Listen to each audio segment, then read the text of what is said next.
Bonjour Florence, comment vas-tu? Bonjour Jennifer, très très bien. Et toi-même? Super. Florence, de quoi on parle aujourd'hui? On va parler des peurs. Ah, Ouais, ouais, parce qu'on en a tous. On en a tous des peurs. On en ouais, a tous et c'est ok, hein.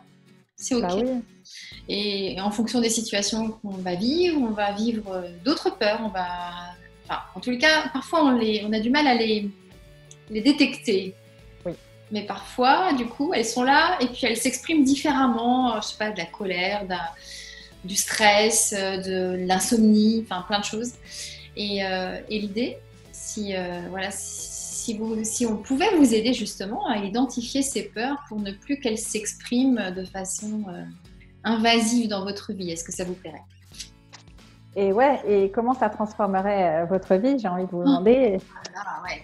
si on fonctionnait plus à partir de la peur et si on fonctionnait à partir d'autre chose, qu'est-ce que ça changerait? Et voilà. Et à partir de combien de peurs vous fonctionnez? Souvent, on dit bah, j'ai peur. Oui, mais j'ai peur de quoi? Et quand vous commencez à faire la liste, vous allez voir qu'il y a Ouais. Et l'idée, c'est de prendre conscience, encore une fois, la conscience de quoi j'ai peur et de combien de peur j'ai. Et après, de faire le tri. Parce que, j'ai envie de vous dire, toutes les peurs que vous avez ne vous appartiennent pas forcément. Non. Et puis il y en a certaines aussi qui sont là pour vous protéger. Oui, oui, oui. Alors, oui, on rappelle, l'idée, c'est pas de jeter toutes les peurs et de se dire, ok, c'est pas bien d'avoir peur. Non, il y a des peurs qu'on garde parce que c'est là pour nous protéger. Je suis d'accord avec toi. Oui. Donc, de quoi j'ai peur? Mm. Est-ce que cette peur est utile? Elle Oui. est là pour me protéger? Ou est-ce que cette peur est un frein? Et dans ces cas-là, qu'est-ce que j'en fais? Et est-ce que ce frein-là m'appartient ou ce frein-là, je me le suis fait coller par la société, Ouais. par mes figures d'autorité, donc j'entends les parents, les enseignants, enfin tous ceux qui ont une influence. Ouais. Voilà, et bon, déjà, une fois qu'on a fait le ménage, vous allez voir la liste, elle commence, vous allez pouvoir rayer. Bon, bah ça, elle ne m'appartient pas, ça, c'est la société. Mm. Celle-là, je la garde parce qu'elle va me protéger à un moment donné. Bon, ok, il m'en reste combien? Ben, il ne va pas en rester beaucoup. Et même s'il en restait beaucoup, c'est pas grave. Et qu'est-ce que j'en fais et comment je peux me rassurer? Et est-ce que cette peur est vraiment réelle ou finalement, c'est une fabrication? Exactement. Ouais, ouais. Parce que du coup, on est très fort aussi hein, en tant qu'être humain pour fabriquer des choses parce que souvent on a des peurs qui sont liées à une projection, alors qu'en fait on n'y est pas encore. Et le problème, c'est que si on a cette peur alors qu'on n'est pas encore dans la situation sur laquelle on se projette, bah, du coup, elle nous empêche d'être bien déjà aujourd'hui, maintenant.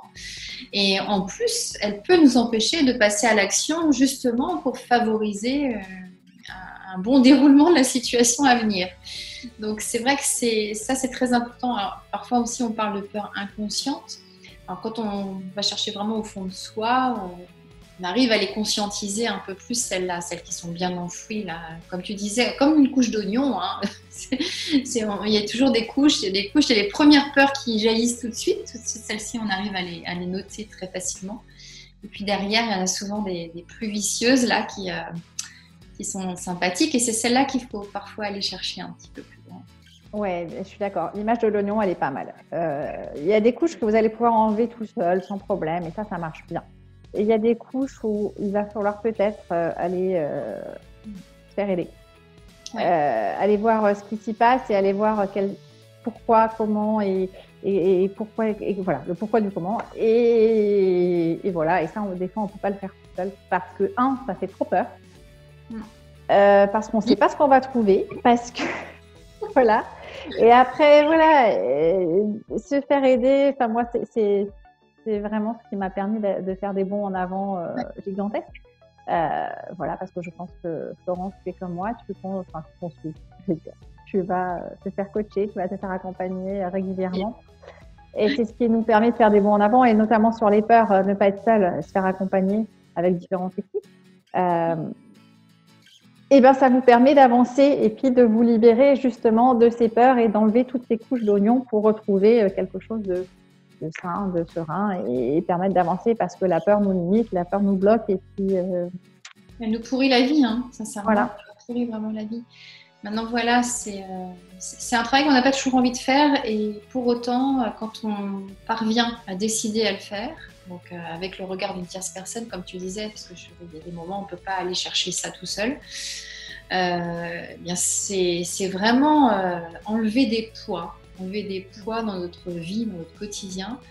Et du coup, passer à la couche d'oignon suivante. Hein, mais ceci dit, voilà, quand on enlève des poids au fur et à mesure, on est quand même beaucoup plus léger. Hein, ça, c'est sûr. Oui, et j'ai envie de vous dire, ça fait pas mal parce qu'on peut enlever des poids avec différentes techniques, plus ou moins conscientes. Et là, je pense notamment à l'hypnose ou au bar. Voilà.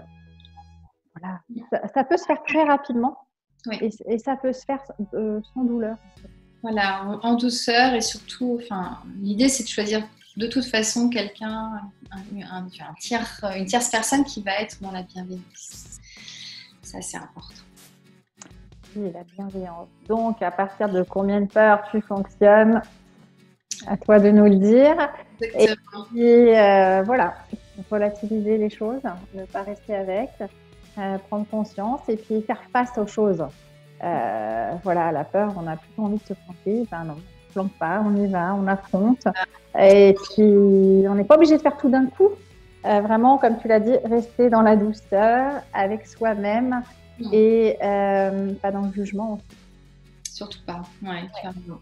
Sortir du jugement, voilà, ça c'est hyper important. Bah oui, j'ai peur, ok, j'ai peur, bah, c'est normal. C'est une émotion, ça fait partie de moi. Bon, c'est pas la meilleure des émotions, mais elle fait partie de nous. Hein, elle fait partie de nous. Donc aujourd'hui, bah, j'en fais quoi? Et comment je peux la transformer? Et elle est là, c'est ok. C'est pas la peine de juger. Franchement, ne vous faites pas mal pour rien. Exactement. On va finir sur cette belle phrase de douceur. Soyez gentils avec vous. Voilà. Bon, en tout cas, laissez-nous en commentaire. Peut-être vous aurez envie de partager le nombre de peurs avec lesquelles vous fonctionnez. Voilà. Si vous pensez que cette vidéo peut aider d'autres personnes à lâcher les peurs et vivre dans la douceur, oui, partagez et nous, on vous retrouve très vite. Oui, merci Jennifer. Merci à tous pour votre écoute. Merci Florence, à bientôt. À bientôt.